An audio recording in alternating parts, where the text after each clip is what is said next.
நீத்தார் பெருமை. ஒரே ஒரு நிமிடத்தில் ஒரு கதை. நீத்தார் பெருமை. பற்றற்ற உண்மை துறவியரின் பெருமை என்று பொருள் அதுக்கு. நீத்தார் பெருமைனா பற்றற்ற உண்மை துறவியரின் பெருமை. நம்ம பின்னால 25 அதிகாரத்திலிருந்து 37வது அதிகாரம் வரைக்கும் ஒரு துறவரையியல் என்று ஒரு பகுதி வருகிறது. ஒரு 13 அதிகாரங்கள் 25லிருந்து 37 வரைக்கும். அங்க துறவு, தவம் போன்ற அதிகாரங்கள் துறவியரை பற்றி வரப்போகிறது. அதற்கு முன்னூட்டமாக இந்த பாயிரம் என்கிற பகுதியிலே உள்ள 4 அதிகாரங்கள், 1, 2, 3, 4 அதிகாரங்கள்ல இந்த 3வது அதிகாரத்தை அந்த 13 அதிகாரத்திற்கு முன்னூட்டமாக, எந்த 13? துறவரையியல் என்று சொல்லப்படுகிற அருளுடைமையிலிருந்து 37வது அதிகாரம் அவா அறுத்தல், இந்த 13 அதிகாரத்தில் தவம் என்று ஒரு அதிகாரம்ல வரும். இந்த 13 அதிகாரத்தில் சொல்ல போகிற செய்திகளை இங்கே நீத்தார் பெருமை என்று பாயிரத்தில் வைத்திருக்கிறார். நீத்தார் பெருமை என்பதற்கு பற்றற்ற உண்மை துறவியரின் பெருமை என்று பொருள். ஒரே நிமிடத்தில் ஒரு கதை. ஒரு துறவி கங்கை கரையில, கங்கை கரை என்பது 1 கிலோமீட்டருக்கு மேல இருக்கும் அந்த கங்கை ஆற்றினுடைய அகலம். நான் கங்கைக்கு போயிருக்கிறேன், கங்கையிலையும் குளித்திருக்கிறேன். அந்த கங்கை கரையில ஒரு துறவியானவர், துறவின்னா பற்றற்ற துறவியர். இப்ப ஏன் அவர் துறவின்னு சொல்றோம்னா, எல்லாவற்றையும் துறந்து விட்டார். நம்ம வீட்டுல எல்லா விதமான வசதிகளோட வீட்டுல குடியிருக்கிறோம். கதவெல்லாம் சாத்திக்குவோம், ஜன்னல்லாம் சாத்திக்குவோம், பாதுகாப்பா இருப்போம். அவர் வெட்ட வெளியில இருப்பாரு, மழை வெயில் எதை பற்றியும் கவலைப்பட மாட்டாரு. கிடைத்ததை உண்பார். நேரத்துக்கு இந்த டிஃபன் வேணும், நண்பகல் நல்ல சிறப்பான உணவுகள் வேண்டும், இடையிடைய நொறுக்கு தீனி வேண்டும், இரவு நல்ல உணவு வேண்டும், அப்புறம் தேவையானால் குளிர்மை செய்யப்பட்ட ஏசி, கார்ல கூட ஏசி போட்டுக்கிறோம். இப்படி இத்தனையும் வாழ்க்கையெல்லாம் துறந்து இருப்பதனால அவர்களுடைய பெருமையை நாம் ஏன் சொல்லுகிறோம் என்றால், அப்படிப்பட்ட துறவியரை நாம் வணங்க வேண்டும் என்பதனால இந்த கதையை வச்சிருக்கிறாங்க. ஒரே நிமிடத்துல ஒரு கதை சொல்ல போறேன். அந்த கதைக்காக தான் இவ்வளவு பீடிகையும். ஒரு துறவி கங்கை கரையில அந்த கரைக்கு, எதிர்கரைக்கு செல்ல வேண்டும். இப்பெல்லாம் பாலம்லாம் போட்டிருக்காங்க, அந்த காலத்துல பாலம்லாம் கிடையாது. அப்படிப்பட்ட காலத்துல இந்த துறவி அந்த கரைக்கு செல்ல வேண்டும். இவர் காத்திருக்கிறார். அங்கே இன்னொரு துறவி வருகிறார். இங்கு ஏன் நிற்கிறீர்கள் என்று கேட்கிறார். நான் அந்த கரைக்கு போக வேண்டும். இப்ப நான் அது மேலே நடந்து போகிறேன் பார் என்று 2வதாக வந்த துறவி, நல்லா கதையை கவனமா வச்சுக்கோங்க. 2வதாக வந்த துறவி, நான் நடந்து செல்கிறேன், என் பின்னாலே நீங்கள் வாருங்கள் என்றார். அவரு அந்த மேல, தண்ணி மேல அப்படியே நடந்து போறார். கரை புரண்டு ஓடுகிறது நீர். ஒரு 10-15 அடி ஆழத்துக்கு தண்ணீர் வேகமாக சென்று கொண்டு இருக்கிறது. அதன் மேல் அப்படியே தண்ணி மேல் நடந்து போறார் 2வதாக வந்த துறவி. இவரு திரும்பி பின்பற்றி வராதனால திரும்பி பார்க்கிறார். திரும்ப மறுபடியும் கரைக்கு வருகிறார். அவர் அந்த தண்ணி மேலே நடந்து வர்றார். விட்ட நீங்க ஏன் நடக்கவில்லை என்றார். எனக்கு அந்த கலை தெரியாது என்கிறார். அதற்கு அவர் சொல்லுகிறார், நான் இது 18 ஆண்டுகள் தவம் செய்து பயிற்சி பெற்று இதை கற்றுக்கொண்டேன் என்று இந்த 2ஆம் அவர் சொல்லுகிறார். அதற்கு 1வது துறவி சொன்னார், படகுக்காரனிடம் ஒரணா கொடுத்தால் அங்கே கொண்டு சேர்த்து விடுவான். நீர் என்னடாவென்றால் 18 ஆண்டுகளை வீணாக்கி இருக்கிறீர்கள். நீ 365 நாள், ஒரு ஆண்டுக்கு இத்தனை நாள்களை நீ உன்னுடைய வாழ்க்கையில், துறவு வாழ்க்கையை வீணாக்கி விட்டாயே. ஒரணா கொடுத்தால் படகுக்காரன் பொழைப்பான். எத்தனை நாள்களை பாழாக்கி இருக்கிறார்கள் என்பதை பாருங்கள். அதுக்காக அந்த கணக்கு நீங்க வீட்டுல போட்டு பார்த்து. இந்த 2வது துறவி தன்னுடைய கடமைகளை எல்லாம் மறந்து, துறவு வாழ்க்கைக்கான கடமைகளை எல்லாம் மறந்து, இறை வழிபாட்டை மறந்து, இந்த தண்ணி மேல நடக்கிற பயிற்சியை தான் அவர் செய்திருக்கிறார். அவ்வளவுதான் கதை. இதுல இருந்து என்ன தெரிஞ்சுக்கிட்டீங்க? அவரவர்கள் கடமையை அவரவர்கள் செய்வதற்கு வழிவிட வேண்டும். இவர் பாட்டுக்கு ஒரு புது சாதனை என்று சொல்வது அறிவுபூர்வமான சாதனை என்றும், அறிவு பூர்வம் அல்லாத அறிவற்ற சாதனைகளும் இருக்கு. சில சாதனைகளை நம்ம பின்பற்ற இயலும், சில சாதனைகளை நம்மால் பின்பற்ற இயலாது. இப்ப பார் விளையாடுறாங்க, சர்க்கஸ்ல பார்த்திருப்பீங்க. ஒருவர் தலைகளா தொங்குவார், இன்னொருத்தர் தலைகளா போய் அவர் கையை பிடிச்சு தொங்குவார். இது எல்லாராலையும் சாத்தியமா? இது வித்தை காட்டுறவர். அவருடைய பிழைப்புக்கு அதை நடத்துகிறார். அதை எல்லாரும் பின்பற்ற முடியாது. இதெல்லாம் நமக்கு அறிவுபூர்வமானது அன்று. இதெல்லாம் ஒரு கொஞ்ச நேரம் பொழுதுபோக்கு, ஒரு மகிழ்ச்சி அடைவதற்காகவும் அவர்கள் பிழைப்புக்காகவும் அந்த வேலை செய்கிறார்கள். அது போலதான் அந்த தண்ணி மேல நடக்கிறதும். அதனால தன்னுடைய வேலையை விடுத்து இந்த மாதிரி அறிவுபூர்வமற்ற செயல்களில் ஈடுபடக்கூடாது என்பதை இந்த கதையின் மூலமாக நாம் அறிந்து கொள்கிறோம்.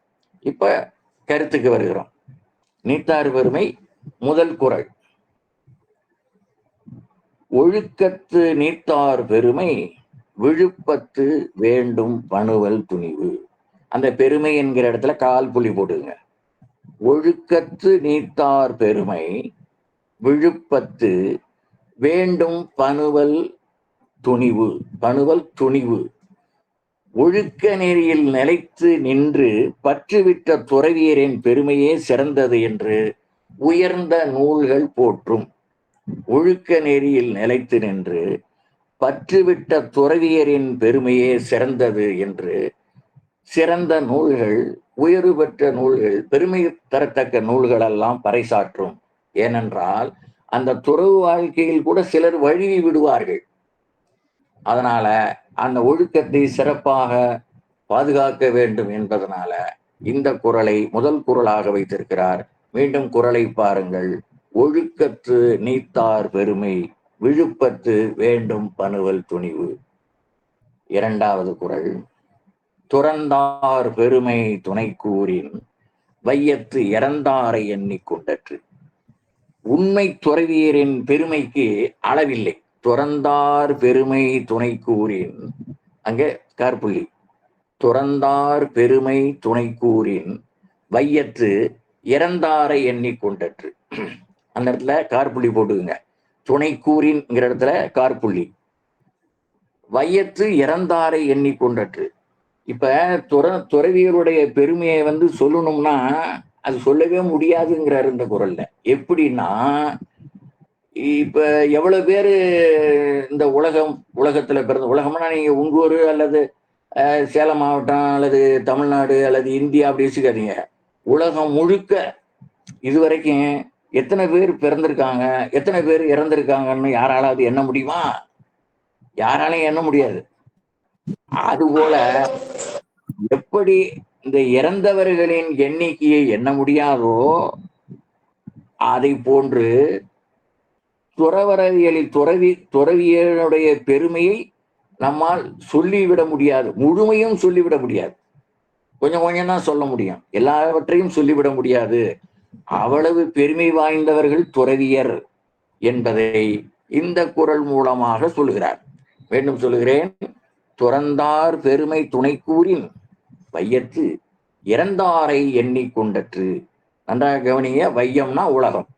உலகத்தில் இறந்தவர்களை எண்ணி சொல்ல முடியுமா? இத்தனை பேர்னு சொல்ல முடியாது. ஒரு ஊர்லயே எத்தனை பேர் இறந்திருக்கிறாங்கன்னு சொல்ல முடியாது. அப்போ உலகம் முழுமையும் எவ்வளவு பேர் இறந்திருக்கிறார்கள் என்பதை யாரும் சொல்லிவிட முடியாது. அதை போல துறவிகளுடைய பெருமையை, அவர்களுடைய புகழை இவ்வளவு என்று எண்ணி சொல்லிவிட முடியாது. அவ்வளவு பெருமை உடையவர்கள் என்பதனால துறந்தார் பெருமை துணை கூறின், அவருடைய பெருமையை அளவிட்டு கூற பூந்து விட முடியாது.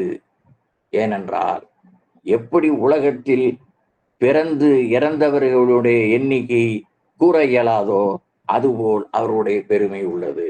இப்ப உலகத்தினுடைய மக்கள் தொகை ஒரு சுமாரா தான் சொல்லுவாங்க. ஏறத்தாழ 800 கோடி பேர் என்று சொல்ல முடியும். இப்ப நம்ம சொல்லிக்கிட்டு இருக்கிற போதே 1000 குழந்தை பிறந்துகிட்டு இருக்கோம் உலகம் முழுக்க. அப்ப அந்த 1000 எண்ணி கூடுதலாகும். பல பேர் இறந்து கொண்டே இருப்பார்கள். எந்த வினாடியில் எத்தனை பேர் இறக்கிறார்கள் என்பதை உடனடியாக அளவிட்டு கூறிவிட முடியாது. தோராயமாகத்தான் சொல்ல முடியும். என்பதனால இதுவரைக்கும் எவ்வளவு பேர் பிறந்தார்கள் இறந்தார்கள் என்பதை யாராலும் அளவிட்டு சொல்ல முடியாது. அவ்வளவு பெருமை துறவியர்களுக்கு உண்டு என்பதை இந்த குறள் மூலமாக விளக்குகிறார். மூன்றாவது குறள். இருமை வகை தெரிந்து ஈண்டு அறம் பூண்டார் பெருமை பிறங்கிற்று உலகு என்று பார்க்கணும். இங்க இருமை என்பது பிறப்பு வீடு. நம்மளாம் என்ன நினைக்கிறோம்னா பிறப்பு தான் பெருமையானதுன்னு. ஆனா திருவள்ளுவர் சொல்லுகிறார் பிறப்பு தான் துன்பம், வீடு என்பது இன்பம். வீடு என்பது இப்ப நம்ம குடியிருக்கிற வீடு இப்போதைக்கு இருக்கிறோம். நாம் நற்செயல்கள் செய்ததற்கு பிறகு நாம் அடைகிற பேரின்பம் தான் வீடு என்பதை இங்கே இருமை என்று சொல்லுகிறார். இந்த 3வது குறள்ல இருமை என்பது 2. 2ல என்ன? ஒன்று பிறப்பு, அது துன்பமயமானது. 2வது வீடு, அது இன்பமயமானது, அதுவும் பேரின்பமயமானது. இந்த துன்ப இன்ப கூறுபாடுகளை ஆராய்ந்து அறிந்து வகை தெரிந்து என்ற ஆராய்ந்து அறிந்து நாம் பிறப்பதற்கு இப்பிறப்பில் துறவரம் பூண்டாரது பெருமையே உலகின்கண் விளங்கி தோன்றுகிறது என்று சொல்லுகிறார். இந்த உலகு பிறங்கிற்று, பிறங்கிற்று உலகு என்பதை உலகு பிறங்கிற்று, அதாவது உலகின்கண் விளங்கி தோன்றுகிறது என்று பொருள்பட நாம் அதை படிக்க வேண்டும். இது எப்படி படிக்கணும்னு சொல்றேன். இருமை வகை தெரிந்து கற்புள்ளி ஈண்டு அறம்பூண்டார் பெருமை பிறங்கிற்று விலகு. 2 இடத்துல கார்புள்ளி போடணும்.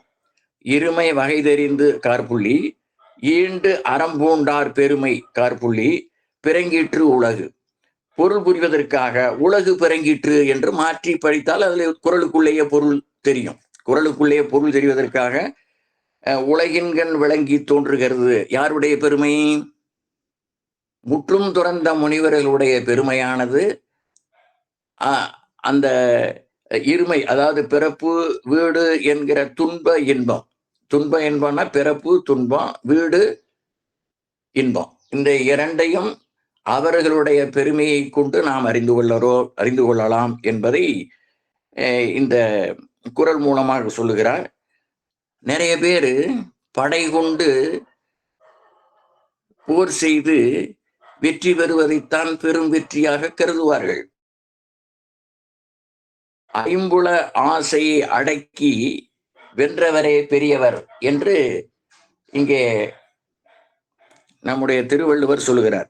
ஐம்புலனை அடக்கி ஆசையை வென்றவர்தான் போரிலே சென்று வெல்வதை விட பெரிய வெற்றி என்று இருமை வகை தெரிந்து ஈண்டு அறம்பூண்டார் பெருமை பிறங்கிற்று உலகு என்கிற குறள் மூலமாக வலியுறுத்துகிறார். அடுத்து 4வது குறள். உரனென்னும் தோட்டியான் ஓரைந்தும் காப்பான் வரனென்னும் வைப்பிற்கோர் வித்து. இந்த வீடுகள்ல உயரமாக இருக்கிற காய்களையோ அல்லது கீரையோ பறிக்க வேண்டுமானால் ஒரு ஒரு குச்சி வச்சிருப்பாங்க. அதுல ஒரு இரும்பு பூண்டு இருக்கும். அதுக்கு தொரட்டு என்று சொல்வார்கள்.